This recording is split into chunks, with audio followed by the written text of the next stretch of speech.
مکحول روایت کرتے ہیں، صحیح بخاری کی 827 نمبر روایت ہے، اور یہ بات میں یہاں ہی پیش کر کے اس اشکال کو دور کرنا چاہوں گا۔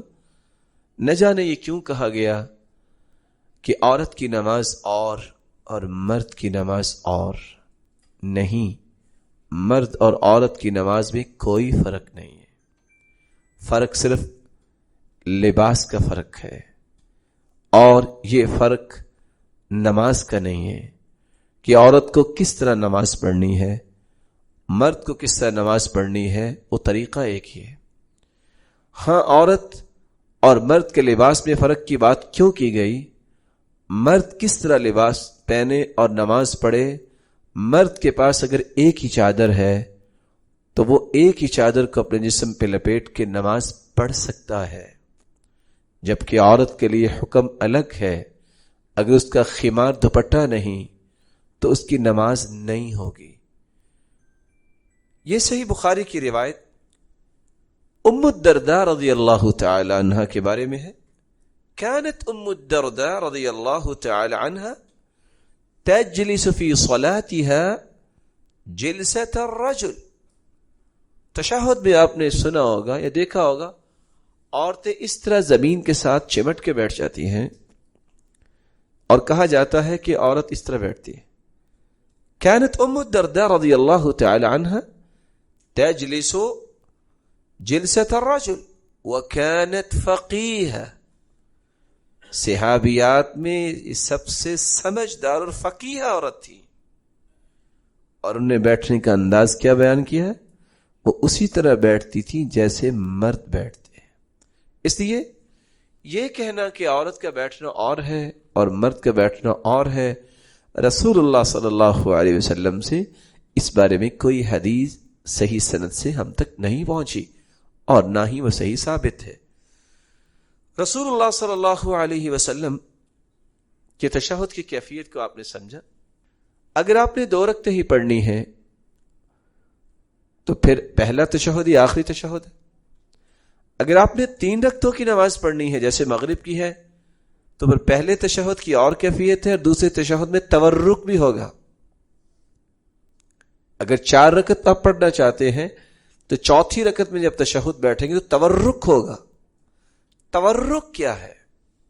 رسول اللہ صلی اللہ علیہ وسلم تورک کیسے کیا کرتے؟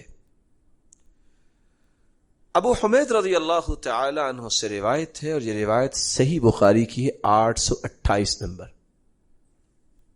اذا جلس فی الرکعۃ الآخرہ، آپ جب آخری رکعت میں بیٹھتے، قدم رجلہ الیسریٰ ونصب الاخرى وقعد على مقعدتی، آپ کے بیٹھنے کی کیفیت کیا تھی؟ آپ اپنے بائیں قدم کو تھوڑا سا آگے بڑھاتے، دائیں قدم کو کھڑا کر لیتے، وقعد على مقعدتی، اور اپنی پشت پر بیٹھ جاتے۔ دوسرا تورک کا طریقہ، فإذا كانت الرابعہ، ابو حمید روایت کرتے ہیں، سنن ابی داود کی 965 نمبر روایت، اور صحیح ابن حبان کی 1876 نمبر روایت ہے۔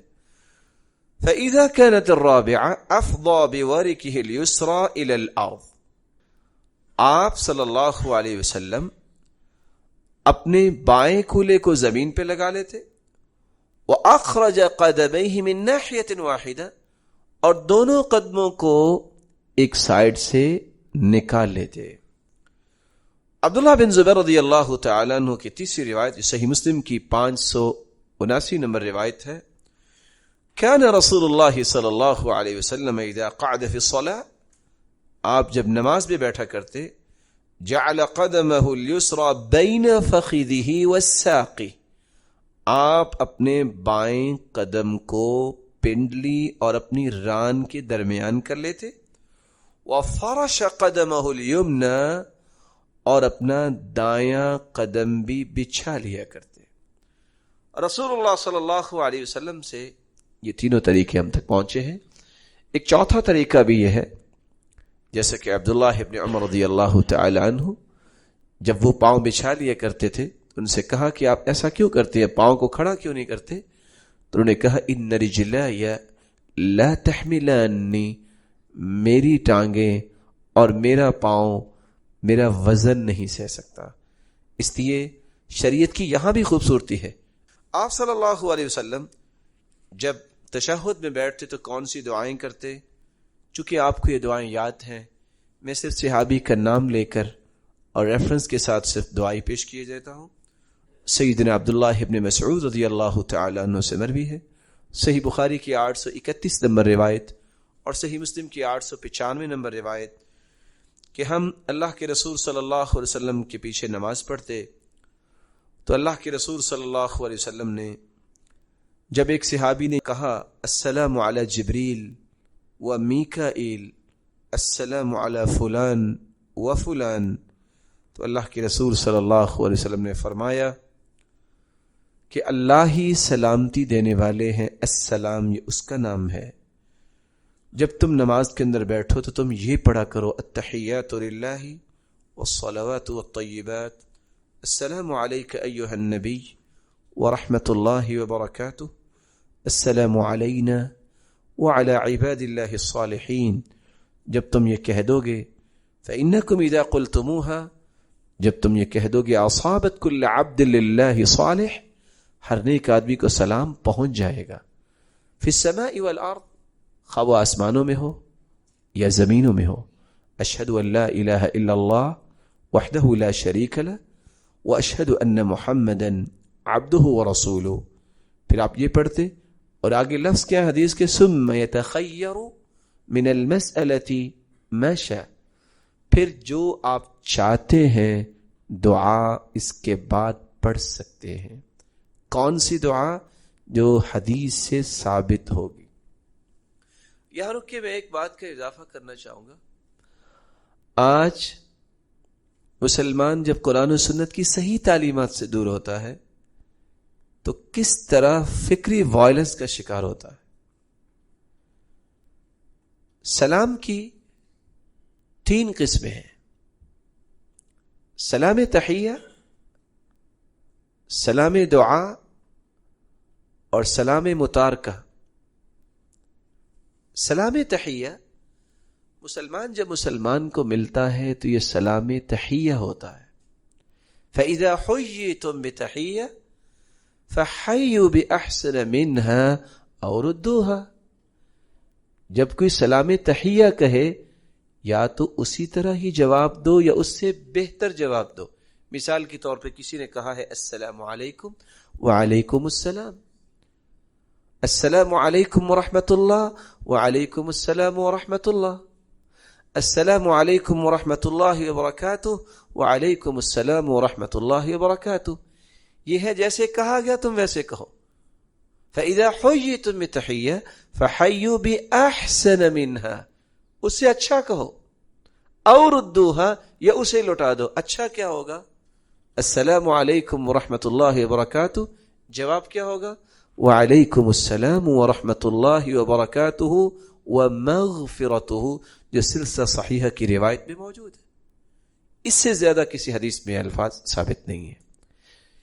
یہ سلام کہنا اور اس کا جواب دینا یہ مسلمان کا مسلمان پہ حق ہے. جب زندہ کسی زندے کو سلام کرتا ہے کوئی مسلمان، جو 5 حقوق ہیں ہر مسلمان کے مسلمان پر، اور ایک روایت میں 6 کا تذکرہ ہے. سلام کہے تو جواب دے، دعوت دے تو دعوت کو قبول کرے، اور جب بیمار ہو تو عیادت کرے، فوت ہو جائے تو اس کے جنازے میں شریک ہو، جب اس کو چھینک آئے تو یرحمک اللہ کہے. اور چھٹا حق فَإِذَا اسْتَنصَحَكَ فَانصَحْ لَهُ، جب کوئی نصیحت طلب کرے تو اس کو نصیحت کی جائے. سلام کی دوسری قسم ہے سلام دعا. نماز کے اندر جو ہم سلام کہتے ہیں یہ سلام دعا ہے، اس کا جواب نہیں ہوتا. ہم قبرستان میں جاتے ہیں تو وہاں بھی ہم کیا کہتے ہیں؟ السلام علیکم. آگے کیا کہتے ہیں؟ یا اہل القبور. اس سلام کا بھی جواب نہیں ہوتا کیونکہ سلام دعا ہے. ہم دعا کرتے ہیں کہ اے اللہ ان پہ سلامتی نازل فرما. جیسے تحیات میں آپ بیٹھتے اور کہتے ہیں السلام علیک ایھا النبی ورحمۃ اللہ وبرکاتہ، السلام علینا، ہم پر بھی سلام ہو. کبھی آپ نے سنا کسی نے نماز میں کہا ہو وعلیکم السلام؟ کبھی کہا آپ نے؟